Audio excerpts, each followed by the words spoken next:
ಬೆಳಗಾವಿಯಲ್ಲಿ ಸಚಿವ ಸತೀಶ್ ಜಾರಕಿಹೊಳಿ ಅಶ್ವಮೇಧ ಕುದುರೆ ರೀತಿಯಲ್ಲಿ ಓಡ್ತಾ ಇದ್ರು. ಆದರೆ ನಾನು ಕಟ್ಟಿ ಹಾಕ್ತೀನಿ ಅಂತ ರಾತ್ರಿ ಬೆಳಗಾಗೋದ್ರಲ್ಲಿ ಹೀರೋ ಆಗಿದ್ದು ರಮೇಶ್ ಕತ್ತಿ. ಹೀಗಾಗಿ ಬೆಳಗಾವಿ ರಾಜಕೀಯಕ್ಕೆ ಭರ್ಜರಿ ಟ್ವಿಸ್ಟ್ ಸಿಕ್ಕಿದೆ. ಒಂದು ಸಣ್ಣ ಚುನಾವಣೆಯಲ್ಲಿ ಶುರುವಾಗಿದ್ದ ವೈರತ್ವ ಡಿಸಿಸಿ ಬ್ಯಾಂಕ್ವರೆಗೂ ಬಂದು ನಿಂತಿದೆ. ಅಷ್ಟಕ್ಕೂ ಕತ್ತಿ ಜಾರಕಿಹೊಳಿ ಕುಟುಂಬದ ನಡುವಿನ ನನ್ನ ನೀನು ಗೆಲ್ಲಲಾರೆ ಅನ್ನೋ ಸಮರ ಕತೆ ಏನು? ಬೆಳಗಾವಿಯಲ್ಲಿ ಸಾಹುಕಾರ್ ಫ್ಯಾಮಿಲಿ ವಿರುದ್ಧ ವಿರೋಧಿಗಳೆಲ್ಲ ಒಗ್ಗಟ್ಟಾಗಿದ್ದಾರ? ಆ ಬಗ್ಗೆ ಹೇಳ್ತೀವಿ ಈ ರಿಪೋರ್ಟ್ನಲ್ಲಿ. ನಾಮಪತ್ರ ಸಲ್ಲಿಸಿ ಕತ್ತಿ ಸಾಹುಕಾರ್ ಸಂಗ್ರಾಮಕ್ಕೆ ಇನ್ನೊಂದು ಅಖಾಡ ರೆಡಿ. ಹುಕ್ಕೇರಿ ತಾಲೂಕಾ ಮತಕ್ಷೇತ್ರದಿಂದ ನಿರ್ದೇಶಕ ಸ್ಥಾನಕ್ಕೆ ಒಂದು ದಿವಸ ನಾಮಪತ್ರ ಸಲ್ಲಿಸಿ. ಆ ಸೋಲಿನ ಸೇಡು ಈಗ ತೀರಿಸಿಕೊಳ್ತಾರ ಅಣ್ತಮ್ಮ. ನನಗೆ ಆಗಿತ್ತು, ನಿನಗೆ ಆಗಿತ್ತು, ಅದು ನಮ್ಮ ಅಪ್ಪಮಣಿ ಆಸ್ತಿ ಅಲ್ಲ, ಅವ್ರ ಅಪ್ಪಮಣಿ ಆಸ್ತಿ ನೋಡಿ. ಈಗ ರಮೇಶ್ ಕತ್ತಿ ಲಿಮಿಟೇಷನ್ ಇದ್ರೆ ಹೌದಾ, ಅವ್ನ ಬಗ್ಗೆ ಎಲ್ಲ ಹೇಳೋದು ಅವಶ್ಯಕತೆ ಅಲ್ಲಿ. ರಮೇಶ್ ಕತ್ತಿ ಅದ ಡೆಡ್ ಹಾರ್ಸ್ ಅದು. ಬ್ರದರ್ಸ್ ವರ್ಸಸ್ ಅವರು ಬೆಳಗಾವಿ ರಾಜಕೀಯಕ್ಕೆ ಟ್ವಿಸ್ಟ್.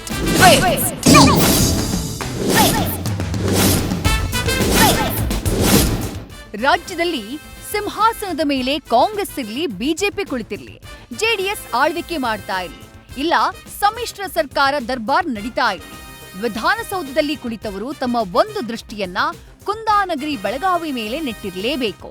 ಅಷ್ಟೇ ಅಲ್ಲ, ದೆಹಲಿಯಲ್ಲಿ ಕುಳಿತುಕೊಳ್ಳುವ ಹೈಕಮಾಂಡ್ ನಾಯಕರು ಬೆಳಗಾವಿಯಲ್ಲಿ ಏನಾಗ್ತಾ ಇದೆ ಅಂತ ಹದ್ದಿನ ಕಣ್ಣಿಟ್ಟು ನೋಡ್ತಾ ಇರಬೇಕು. ಕಾರಣ, ಇಲ್ಲಿ ಹತ್ತಿಕೊಳ್ಳುವ ಸಣ್ಣ ಕಿಡಿ ಮುಂದೊಂದು ದಿನ ಸರ್ಕಾರದ ಬುಡವನ್ನೇ ಅಲ್ಲಾಡಿಸುವ ಸಾಮರ್ಥ್ಯ ಹೊಂದಿರುತ್ತೆ. 2019ರಲ್ಲಿ ಜಿಲ್ಲೆಗೆ ಸಂಬಂಧಪಟ್ಟಂಥ PLD ಬ್ಯಾಂಕ್ ಅನ್ನುವಂಥ ಒಂದು ಸಣ್ಣ ಚುನಾವಣೆ ಕಾಂಗ್ರೆಸ್ ಜೆಡಿಎಸ್ ಸಮ್ಮಿಶ್ರ ಸರ್ಕಾರವನ್ನೇ ಬೀಳಿಸಿತ್ತು. ಇದೀಗ ತಾಲೂಕು ಮಟ್ಟದ ಒಂದು ಸಂಸ್ಥೆಗೆ ಸಂಬಂಧಪಟ್ಟಂತಹ ಸಣ್ಣ ಚುನಾವಣೆ ಭಾರೀ ಸದ್ದು ಮಾಡ್ತಾ ಇದೆ. ಇದು ಮುಂದೆ ಎಲ್ಲಿ ಹೋಗಿ ನಿಲ್ಲುತ್ತೋ ಗೊತ್ತಿಲ್ಲ.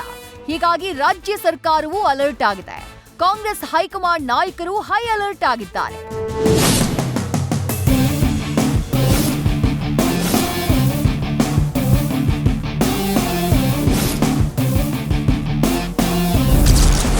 ಕತ್ತಿ ವರ್ಸಸ್ ಸಾಹುಕಾರ್ ಸಂಗ್ರಾಮಕ್ಕೆ ಇನ್ನೊಂದು ಅಖಾಡ ರೆಡಿ. ಅವರು ಡೆಡ್ ಹಾರ್ಸ್ ಅಂದ್ರು, ಇವರು ಯಾರಪ್ಪನ ಆಸ್ತಿ ಅಲ್ಲ ಅಂದ್ರು. ಉಳಿದೆಲ್ಲ ಜಿಲ್ಲಾ ರಾಜಕೀಯಕ್ಕೆ ಹೋಲಿಸಿದ್ರೆ ಬೆಳಗಾವಿ ಜಿಲ್ಲಾ ರಾಜಕೀಯ ವಿಭಿನ್ನ. ಇಲ್ಲಿ ಪಕ್ಷಕ್ಕಿಂತ ಕುಟುಂಬಗಳ ಪ್ರತಿಷ್ಠೆಯೇ ಮುಖ್ಯ. ಚುನಾವಣೆಯಲ್ಲಿ ಬಿಜೆಪಿ ವರ್ಸಸ್ ಕಾಂಗ್ರೆಸ್ ಅಂತ ನೋಡುವುದಕ್ಕಿಂತ ಜಾರಕಿಹೊಳಿ ಫ್ಯಾಮಿಲಿ ವರ್ಸಸ್ ಕತ್ತಿ ಫ್ಯಾಮಿಲಿ, ಸಾಹುಕಾರ್ ಫ್ಯಾಮಿಲಿ ವರ್ಸಸ್ ಜೊಲ್ಲೆ ಫ್ಯಾಮಿಲಿ ಅನ್ನೋ ದೃಷ್ಟಿಯಲ್ಲಿ ನೋಡ್ಲಾಗುತ್ತೆ. ಸದ್ಯ ಬೆಳಗಾವಿ ಜಿಲ್ಲಾ ರಾಜಕೀಯದ ಮೇಲೆ ಜಾಸ್ತಿ ಹಿಡಿತಾ ಇರೋದು ಜಾರಕಿಹೊಳಿ ಫ್ಯಾಮಿಲಿಗೆ. ಬಟ್ ಇಷ್ಟು ವರ್ಷಗಳ ಕಾಲ ಜಾರಕಿಹೊಳಿ ಫ್ಯಾಮಿಲಿಗೂ ಕತ್ತಿ ಫ್ಯಾಮಿಲಿಗೂ ರಾಜಕೀಯವಾಗಿ ಒಳ್ಳೆಯ ಬಾಂಧವ್ಯ ಇತ್ತು. ಒಂದ್ ರೀತಿಯಲ್ಲಿ ಈ ಬಾರ್ಡರ್ ದಾಟಿ ನೀನೂ ಬರಬೇಡ, ನಾನೂ ಬರಲ್ಲ ಅನ್ನೋ ಸಿದ್ಧಾಂತದಲ್ಲಿದ್ರು. ಆದ್ರೆ ಈಗ ಕಾಲ ಬದಲಾಗಿದೆ. ಕತ್ತಿ ಫ್ಯಾಮಿಲಿ ವರ್ಸಸ್ ಜಾರಕಿಹೊಳಿ ಫ್ಯಾಮಿಲಿ ನಡುವೆ ಸಮರ ಶುರುವಾಗಿದೆ. ಇದೀಗ ಇನ್ನೊಂದು ಅಖಾಡವೂ ರೆಡಿಯಾಗಿದೆ.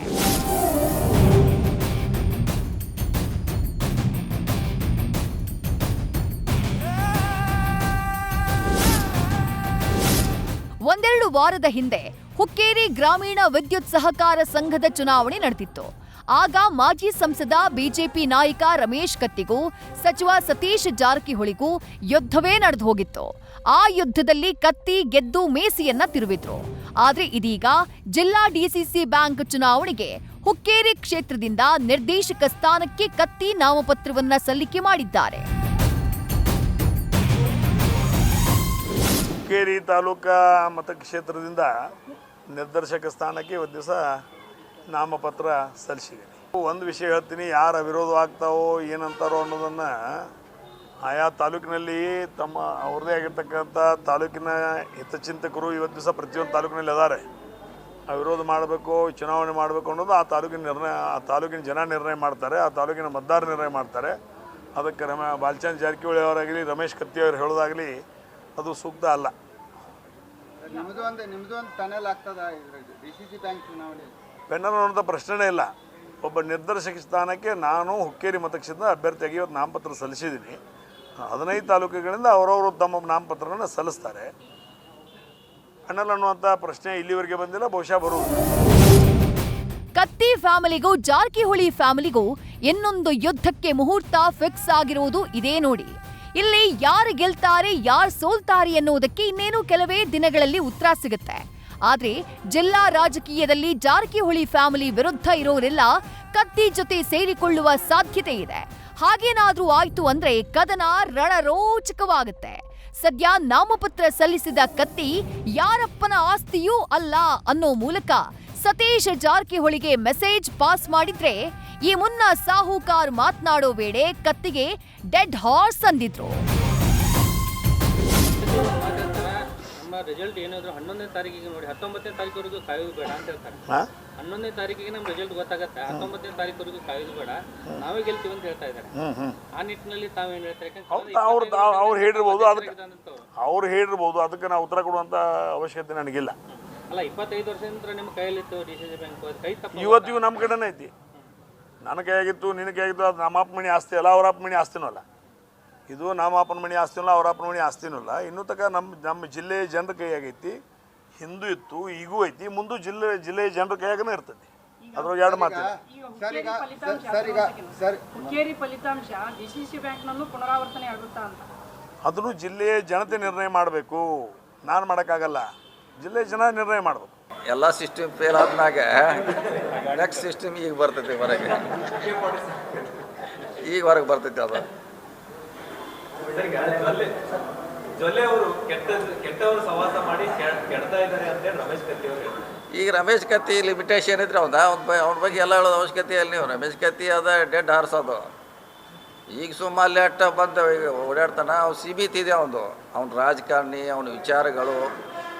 ರಮೇಶ್ ಕತ್ತಿ ಅವ್ರದ್ದು ಸುಮ್ಮ ಭಾಷಣ ಮಾಡ್ಯಾನೋ, ಇದೇನೋ ಇಡೀ ರಾಜ್ಯ ನೋಡೋದ್ರಿಂದ ಅಷ್ಟು ಫೋಕಸ್ ಆಗ್ಯಾನ ನಾವು. ಮತ್ತು ನಾಳಿಂದ ಮತ್ತೆ ಔಟ್ ಪಾಡ್ರೆ ಆ ಸೋಲಿನ ಸೇಡು ತೀರಿಸಿಕೊಳ್ತಾರಾ ಅಣ್ತಮ್ಮಾಸ್? ರಮೇಶ್ ಕತ್ತಿಗೆ ಮತ್ತೆ ಮೀಸೆ ತಿರುವಲು ಸಾಧ್ಯವಾಗುತ್ತಾ? ಬೆಳಗಾವಿ ರಾಜಕೀಯಕ್ಕೆ ಒಂದು ವಿಚಿತ್ರ ಟ್ವಿಸ್ಟ್ ಇದೆ. ಇಲ್ಲಿವರೆಗೂ ಜಾರಕಿಹೊಳಿ ಕುಟುಂಬದ ವಿರುದ್ಧ ರಾಜಕೀಯ ಮಾಡಿದವರು ಸಕ್ಸಸ್ ಆಗಿದ್ದು ತೀರಾ ಕಡಿಮೆ. ಅದಕ್ಕೆ ಕಾರಣ ಸತೀಶ್ ಜಾರಕಿಹೊಳಿ, ರಮೇಶ್ ಜಾರಕಿಹೊಳಿ, ಬಾಲಚಂದ್ರ ಜಾರಕಿಹೊಳಿ, ಲಖನ್ ಜಾರಕಿಹೊಳಿ. ಇವರೆಲ್ಲ ಬೇರೆ ಬೇರೆ ಪಕ್ಷದಲ್ಲಿದ್ರು. ಕುಟುಂಬದ ವಿಚಾರ ಬಂದಾಗ, ಜಿಲ್ಲಾ ರಾಜಕೀಯದ ವಿಚಾರ ಬಂದಾಗ ಎಲ್ಲರೂ ಒಂದೇ ಅನ್ನೋ ಮಾತಿದೆ. ಅನೇಕ ಚುನಾವಣೆಯಲ್ಲಿ ಇದು ಸಾಬೀತು ಕೂಡ ಆಗಿದೆ ಅಂತ ರಾಜಕಾರಣಿಗಳೇ ಹೇಳ್ತಾರೆ. ಅದೇನೇ ಇರ್ಲಿ, ಇದೀಗ ಜಾರಕಿಹೊಳಿ ಕುಟುಂಬದ ವಿರುದ್ಧ ತೊಡೆ ತಟ್ಟಿರೋ ರಮೇಶ್ ಕತ್ತಿ DCC ಬ್ಯಾಂಕ್ನಲ್ಲಿ ಗೆಲುವು ಸಾಧಿಸ್ತಾರಾ? 1986ರಿಂದ ನಾನು ಇಲ್ಲಿಗಿದ್ದೀನಿ. ಇದು ನಾನು ನಾಮಪತ್ರ ಸಲ್ಲಿಸಿರೋದು 9ನೇ ಬಾರಿ.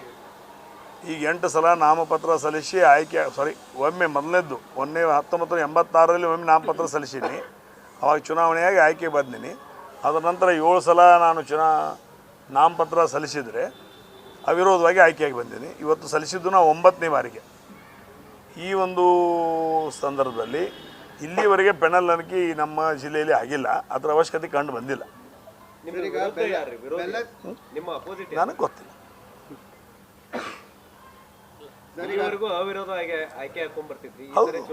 ಹೌದು, ಬಹುಶಃ ನನಗೆ ಅದ್ರ ಬಗ್ಗೆ ನನ್ನ ಗಮನದಲ್ಲೂ ಇಲ್ಲ. ಚುನಾವಣೆ ನಡೆದ್ರೂ ಅದನ್ನು ನಾವು ಅದಕ್ಕೆ ಸಿದ್ಧರಿದ್ದೀವಿ, ಅವಿರೋಧ ಆದ್ರೂ ಸಹಿತ ಸಿದ್ಧರಿದ್ದೀವಿ.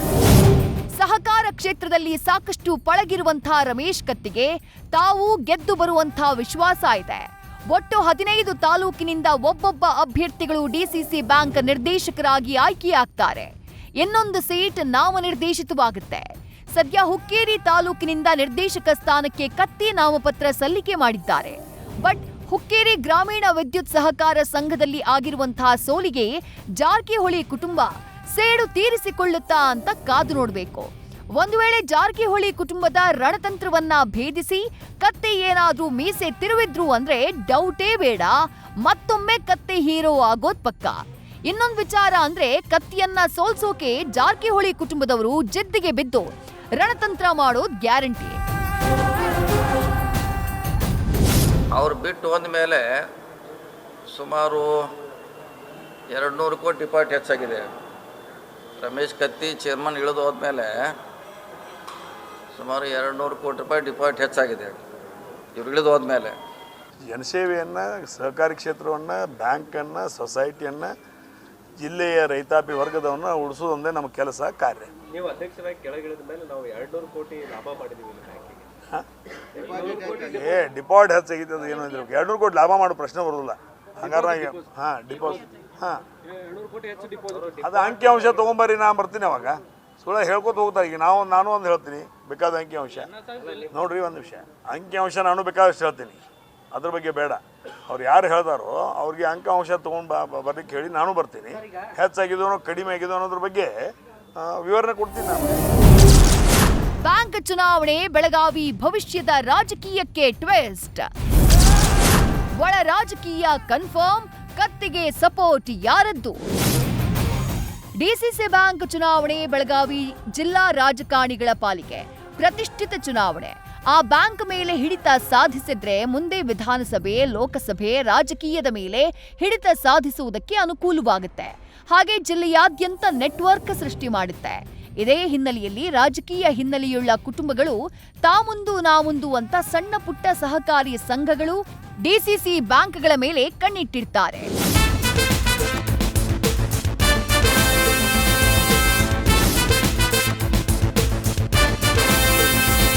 ಸದ್ಯ ಸಾಹುಕಾರ್ ಫ್ಯಾಮಿಲಿ ವಿರುದ್ಧ ಕತ್ತಿ ತೊಡೆತಟ್ಟಿದ್ದಾರೆ. ಹೀಗಾಗಿ ಕತ್ತಿ ಜೊತೆ ಶಾಸಕ ನಿಖಿಲ್ ಕತ್ತಿ ಮತ್ತು ಅವರ ಪುತ್ರ ಬಹಿರಂಗವಾಗಿ ನಿಂತಿದ್ದಾರೆ. ಡಿಸಿಸಿ ಬ್ಯಾಂಕ್ ಇಡೀ ಜಿಲ್ಲೆಗೆ ಸಂಬಂಧಪಟ್ಟಿದ್ರಿಂದ ಉಳಿದ ಫ್ಯಾಮಿಲಿಯವರು ಏನು ಮಾಡ್ತಾರೆ? ಜಾರಕಿಹೊಳಿ ಕುಟುಂಬದ ವಿರುದ್ಧ ವೈರತ್ವ ಇರೋ ಕುಟುಂಬದವರು ಏನು ಮಾಡ್ತಾರೆ ಅನ್ನುವುದೇ ಇಲ್ಲಿರುವಂತಹ ಪ್ರಶ್ನೆ. ಜಾರಕಿಹೊಳಿ ಕುಟುಂಬಕ್ಕೂ ಲಕ್ಷ್ಮಣ ಸವದಿಗೂ ಅಷ್ಟಕ್ಕಷ್ಟೇ, ಇನ್ನು ಜಾರಕಿಹೊಳಿ ಕುಟುಂಬಕ್ಕೂ ಹೆಬ್ಬಾಳ್ಕರ್ ಫ್ಯಾಮಿಲಿಗೂ ಅಷ್ಟಕ್ಕಷ್ಟೇ. ಹೀಗಿರುವಾಗ ಒಳ ರಾಜಕೀಯ ನಡೆಯೋದು ಗ್ಯಾರಂಟಿ ಅಂತ ಹೇಳಿ ರಾಜಕೀಯ ವಿಶ್ಲೇಷಕರು ಹೇಳ್ತಿದ್ದಾರೆ. ಅವರಿಗೆ ಬಹಿರಂಗವಾಗಿ ಕತ್ತಿ ಜೊತೆ ನಿಂತ್ಕೊಳ್ಳೋಕ್ ಸಾಧ್ಯ ಆಗದೇ ಇದ್ರೂ ಒಳಗಿಂದೊಳಗೆ ಸಪೋರ್ಟ್ ಮಾಡೋ ಸಾಧ್ಯತೆ ಇದೆ. ಹಾಗೇನಾದ್ರೂ ಆಯ್ತು ಅಂದ್ರೆ ಜಾರಕಿಹೊಳಿ ಫ್ಯಾಮಿಲಿ ವರ್ಸಸ್ ವಿರೋಧಿಗಳು ಅಂತಾಗತ್ತೆ. ಅಂತಿಮವಾಗಿ ಜಾರಕಿಹೊಳಿ ಫ್ಯಾಮಿಲಿಗೆ ಮತ್ತೊಮ್ಮೆ ಹಿನ್ನಡೆಯಾದ್ರೆ ಡೌಟೇ ಬೇಡ, ಬೆಳಗಾವಿ ರಾಜಕೀಯಕ್ಕೆ ಹೊಸ ದಿಕ್ಕು ಸಿಕ್ತು ಅಂತಾನೆ ಅರ್ಥ. ಹಾಗೆ ಒಳ ರಾಜಕೀಯದ ಸುಳಿವು ಸಿಕ್ತು ಅಂದ್ರೆ ಅದು ಸರ್ಕಾರದ ಬುಡಕ್ಕೂ ಬಾಂಬ್ ಸಿಡಿಸುವ ಸಾಧ್ಯತೆ ಇದೆ. ಅಷ್ಟಕ್ಕೂ ಜಾರಕಿಹೊಳಿ ಫ್ಯಾಮಿಲಿಗೂ ಕತ್ತಿ ಫ್ಯಾಮಿಲಿಗೂ ಚೆನ್ನಾಗಿದ್ದ ಸಂಬಂಧ ಹಳಸೋಕೆ ಕಾರಣ ಏನು? ಲಕ್ಷ್ಮಣ ಸವದಿ, ಲಕ್ಷ್ಮೀ ಹೆಬ್ಬಾಳ್ಕರ್ ಸೈಲೆಂಟ್ ಆಗಿರೋದು ಯಾಕೆ? ನಿಜಕ್ಕೂ ಉತ್ತರ ಇಂಟ್ರೆಸ್ಟಿಂಗ್.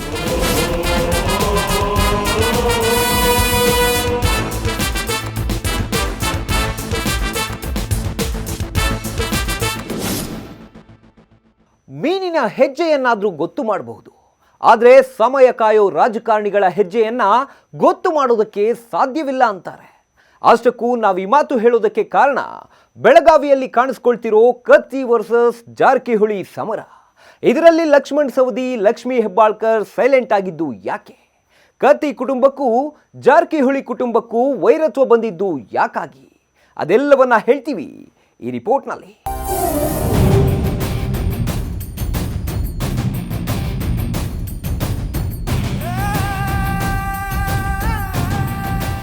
ಬೆಳಗಾವಿಯಲ್ಲಿ ನಡೆಯೋದು ಕುಟುಂಬ ರಾಜಕೀಯ. ಯಾವ ಕುಟುಂಬದ ಜೊತೆ ಇನ್ಯಾವ ಕುಟುಂಬ ನಿಂತುಕೊಳ್ಳುತ್ತೆ ಅನ್ನೋದ್ರ ಮೇಲೆ ಗೆಲುವು ಯಾರಿಗೆ, ಸೋಲು ಯಾರಿಗೆ ಅನ್ನೋದು ನಿರ್ಧಾರ ಆಗುತ್ತೆ. ಸದ್ಯ ಡಿಸಿಸಿ ಬ್ಯಾಂಕ್ ಚುನಾವಣೆಯಲ್ಲಿ ಕತ್ತಿ ಗೆಲ್ತಾರೋ ಇಲ್ವೋ, ಗೆದ್ರೂ ಅವರದ್ದೇ ಟೀಮ್ ಜಿಲ್ಲೆಯಲ್ಲಿ ಮೇಲುಗೈ ಸಾಧಿಸುತ್ತೋ ಇಲ್ವೋ ಗೊತ್ತಿಲ್ಲ. ಆದ್ರೆ ಸಾಹುಕಾರ್ ಟೀಮ್ ಅಖಾಡಕ್ಕಿಳಿದು ಹುಕ್ಕೇರಿ ಗ್ರಾಮೀಣ ವಿದ್ಯುತ್ ಸಹಕಾರಿ ಸಂಘದ ಚುನಾವಣೆಯ ಸೋಲಿಗೆ ಸೇಡು ತೀರಿಸಿಕೊಳ್ಳೋಕೆ ಸಜ್ಜಾಗಿದ್ದಾರೆ ಅನ್ನೋದು ಪಕ್ಕ. ಒಂದು ವೇಳೆ ಒಳ ರಾಜಕೀಯ ಶುರುವಾಯಿತು, ಜಾರಕಿಹೊಳಿ ಕುಟುಂಬದ ವಿರುದ್ಧ ಇದ್ದವರೆಲ್ಲ ಒಂದ್ ಕಡೆ ಸೇರಿ ಗೇಮ್ ಆಡಿದ್ರು ಅಂದ್ರೆ ಅದರ ಚಿತ್ರಣ ಭಯಂಕರವಾಗಿರುತ್ತೆ.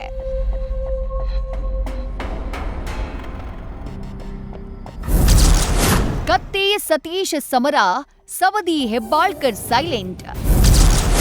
ಅವರಿಬ್ಬರಿಗೆ ಹೈಕಮಾಂಡ್ನಿಂದ ಬಂತ ಎಚ್ಚರಿಕೆ. ನಾವು ಆರಂಭದಲ್ಲಿ ಒಂದ್ ಮಾತು ಹೇಳಿದ್ವಿ, ಬೆಳಗಾವಿಯಲ್ಲಿ ಏನಾಗುತ್ತೆ ಅನ್ನುವುದನ್ನ ರಾಜ್ಯದಲ್ಲಿ ಸಿಂಹಾಸನದ ಮೇಲೆ ಕೂತವ್ರು ಮಾತ್ರ ಅಲ್ಲ, ಹೈಕಮಾಂಡ್ ನಾಯಕರು ಕೂಡ ಹದ್ದಿನ ಕಣ್ಣಿಟ್ಟು ನೋಡ್ತಿರ್ಬೇಕಾಗತ್ತೆ ಅಂತ ಹೇಳಿ.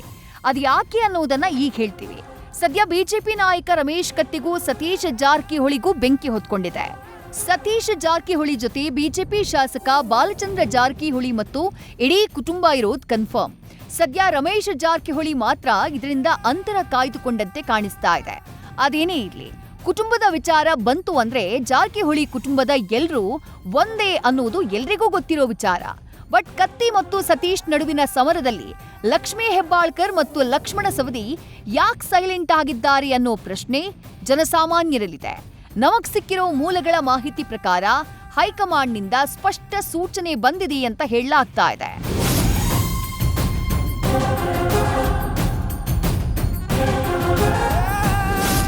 ಸತೀಶ್ ಜಾರಕಿಹೊಳಿ, ಲಕ್ಷ್ಮೀ ಹೆಬ್ಬಾಳ್ಕರ್, ಲಕ್ಷ್ಮಣ ಸವದಿ ಇವರೆಲ್ಲರೂ ಕಾಂಗ್ರೆಸ್ನವರೇ ಆಗಿದ್ದಾರೆ. ಆದ್ರೆ ವೈರತ್ವ ಇದೆ ಅನ್ನೋದು ಜಗಜ್ಜಾಹೀರಾಗಿರೋ ವಿಚಾರ.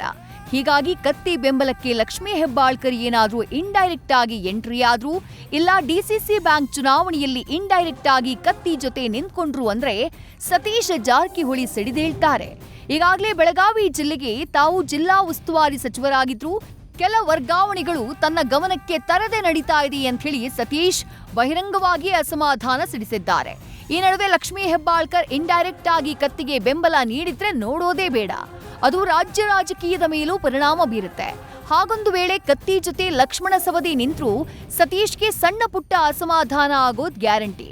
ಹೀಗಾಗಿ ಹೈಕಮಾಂಡ್ ನಾಯಕರು ಲಕ್ಷ್ಮೀ ಹೆಬ್ಬಾಳ್ಕರ್ ಮತ್ತು ಲಕ್ಷ್ಮಣ ಸವದಿಗೆ ಸೈಲೆಂಟ್ ಆಗಿರುವಂತೆ ಆದೇಶಿಸಿದ್ದಾರೆ ಎನ್ನಲಾಗ್ತಾ ಇದೆ.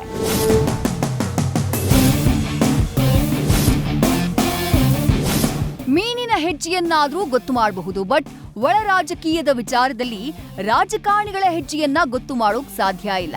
ಹೀಗಾಗಿ ಏನೇ ಆದ್ರೂ ಡಿಸಿಸಿ ಬ್ಯಾಂಕ್ ಚುನಾವಣೆ ರಾಜ್ಯ ಸರ್ಕಾರದ ಮೇಲೂ ಎಫೆಕ್ಟ್ ಬೀರುವಂತಹ ಸಾಧ್ಯತೆ ಇದೆ. ಕತ್ತಿ ಜಾರಕಿಹೊಳಿ ಚೆನ್ನಾಗಿದ್ದವರು ವೈರಿಗಳಾಗಿದ್ದೇಕೆ? ವಿದ್ಯುತ್ ಸಂಘದ ಚುನಾವಣೆನ ಇನ್ನೇನಾದ್ರೂ ಇದೆಯಾ? ಜಾರಕಿಹೊಳಿ ಫ್ಯಾಮಿಲಿಗೂ ಕತ್ತಿ ಫ್ಯಾಮಿಲಿಗೂ ಬದ್ಧ ವೈರತ್ವ ಅನ್ನೋದಿಲ್ಲ. ಈ ಹಿಂದೆ ಬೇರೆ ಬೇರೆ ಪಕ್ಷದಲ್ಲಿದ್ರೂ ಎರಡೂ ಕುಟುಂಬಗಳು ಸೇರಿ ರಾಜಕೀಯ ಮಾಡಿದ್ದೂ ಇದೆ. ರಮೇಶ್ ಕತ್ತಿ ಡಿಸಿಸಿ ಬ್ಯಾಂಕ್ ಅಧ್ಯಕ್ಷರಾಗುವಲ್ಲಿ, ಉಪಾಧ್ಯಕ್ಷರಾಗುವಲ್ಲಿ, ನಿರ್ದೇಶಕರಾಗುವಲ್ಲಿ ಜಾರಕಿಹೊಳಿ ಕುಟುಂಬದ ಕೊಡುಗೆಯೂ ಇತ್ತು. ಅದನ್ನ ಸ್ವತಃ ರಮೇಶ್ ಕತ್ತಿ ಕೂಡ ಹೇಳ್ಕೊಂಡಿದ್ದಾರೆ. ನಿಮ್ಮ ಅಧ್ಯಕ್ಷರಾಗ್ಲಿಕ್ಕೆ ಹಿಂದೆ ಏನಂತಂದ್ರೆ ಜಾರಕಿಹೊಳಿ ಅವರ ಪಾತ್ರ ಇತ್ತು ಅನ್ನೋ ಒಂದು ಚರ್ಚೆ ಇದೆ, ಅದಕ್ಕೆ ಸ್ಪಷ್ಟೀಕರಣ. ಎಲ್ಲಿ ನಾವು ಅಧ್ಯಕ್ಷನಾಗಿ ಮಾಡಿದ್ದೀವಿ, ಪಾತ್ರ ಇತ್ತು, ಅದ್ರೊಳಗೆ ಇಲ್ಲಂತ ಯಾರು ಹೇಳಿದ್ದಾರೆ? ಪಾತ್ರ ಇತ್ತು ನೋಡಿ. ಇದ್ದದನ್ನು ನಿಜವನ್ನು ಒಪ್ಕೊಳ್ಳಿಕ್ಕೆ ಏನು ಮಾಡೋಕ್ಕಾಗಂಗಿಲ್ಲ. ಪಾತ್ರ ಇತ್ತು, ಇದ್ದದನ್ನು ಒಪ್ಕೋತೀನಿ. ಹಾಗೆ ಕಳೆದ ಲೋಕಸಮರದಲ್ಲಿ ಹುಕ್ಕೇರಿ ಕ್ಷೇತ್ರಕ್ಕೆ ರಮೇಶ್ ಕತ್ತಿ ಬಿಜೆಪಿಯ ಟಿಕೆಟ್ ಆಕಾಂಕ್ಷಿಯಾಗಿದ್ರು. ಆದ್ರೆ ಟಿಕೆಟ್ ಅಣ್ಣಾ ಸಾಹೇಬ್ ಜೊಲ್ಲೆಗೆ ಹೋಯ್ತು. ಆ ಸಂದರ್ಭದಲ್ಲಿ ಕತ್ತಿ ಸೈಲೆಂಟ್ ಆಗಿ ಇರೋ ಮೂಲಕ ಸತೀಶ್ ಜಾರಕಿಹೊಳಿ ಮಗಳು ಪ್ರಿಯಾಂಕಾ ಜಾರಕಿಹೊಳಿ ಗೆಲುವಿಗೆ ನೆರವಾಗಿದ್ದಾರೆ ಅನ್ನುವಂಥ ಮಾತಿದೆ. ಹೀಗೆ ಒಬ್ಬರಿಗೊಬ್ಬರು ನೆರವಾಗ್ತಾ ಇದ್ದವರನ್ನ ವೈರಿಗಳನ್ನಾಗಿ ಮಾಡಿರೋದು ಹುಕ್ಕೇರಿ ಗ್ರಾಮೀಣ ವಿದ್ಯುತ್ ಸಹಕಾರಿ ಸಂಘದ ಚುನಾವಣೆ. ತಾಲೂಕು ಮಟ್ಟದ ಒಂದು ಸಣ್ಣ ಚುನಾವಣೆ. ಹುಕ್ಕೇರಿ ಕ್ಷೇತ್ರದಲ್ಲಿ ತಮ್ಮ ಕಾರ್ಯಕರ್ತರಿಗೆ ನೆರವಾಗಬೇಕು ಅಂತ ಸತೀಶ್ ಎಂಟ್ರಿ ಕೊಟ್ಟಿದ್ದಾರೆ. ಆದ್ರೆ ಬಾಲಚಂದ್ರ ಜಾರಕಿಹೊಳಿಯೂ ಆಸಕ್ತಿ ವಹಿಸಿದ್ದಾರೆ. ಹೀಗಾಗಿ ಕತ್ತಿ ತಿರುಗಿ ಬಿದ್ದು 15ಕ್ಕೆ 15 ಸ್ಥಾನವನ್ನೂ ಗೆದ್ದು ಮೀಸೆ ತಿರುವಿದ್ದಾರೆ. ಆದ್ರೆ ಆ ಸೋಲಿನ ಸೇಡಿಗೆ ಡಿಸಿಸಿ ಬ್ಯಾಂಕ್ನಲ್ಲಿ ಜಾರಕಿಹೊಳಿ ಮುಹೂರ್ತ ಇಟ್ಟಿರೋದು ಕಾಣಿಸ್ತಾ ಇದೆ. ನೋಡಿ, ಮತ್ತೆ ಹೇಳಿದ ಅದು ಒಂದು ಸೀಮಿತ ಹುಕ್ಕೇರಿಗೆ, ಇದು ಜಿಲ್ಲೆಯ ಸಮಸ್ಯೆ, ಇದು ಬೇರೆ ಬೇರೆ. ನಾವು ಅಲ್ಲಿ ಕುಸ್ತಿ ಹೋಗಿದ್ದೀವಿ ಅಂತ ಬೇರೆ ಕಡೆ ಹೋಗ್ಯೋಕ್ಕಾಗೋಲ್ಲ. ಈ ಕುಸ್ತಿ ತಾಲೂಕು ವೈಸ್ ಬೇರೆ ಥರ ಇದು.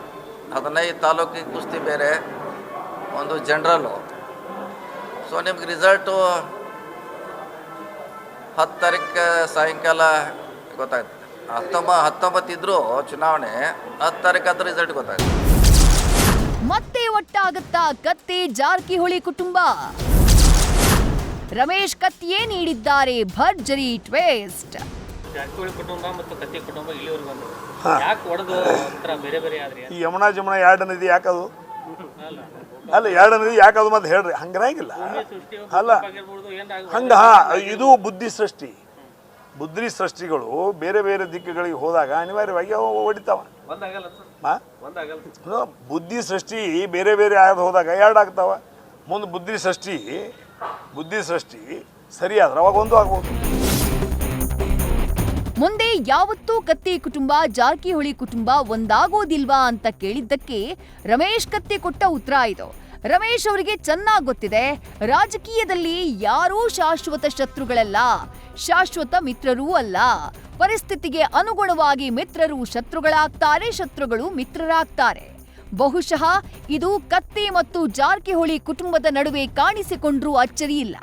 ಆದ್ರೆ ಡಿಸಿಸಿ ಬ್ಯಾಂಕ್ ರಿಸಲ್ಟ್ ಏನು ಬರುತ್ತೆ ಅನ್ನೋದ್ರ ಮೇಲೆ ಎಲ್ಲವೂ ಡಿಸೈಡ್ ಆಗತ್ತೆ ಅಂತ ನಾವು ಊಹಿಸಬಹುದು.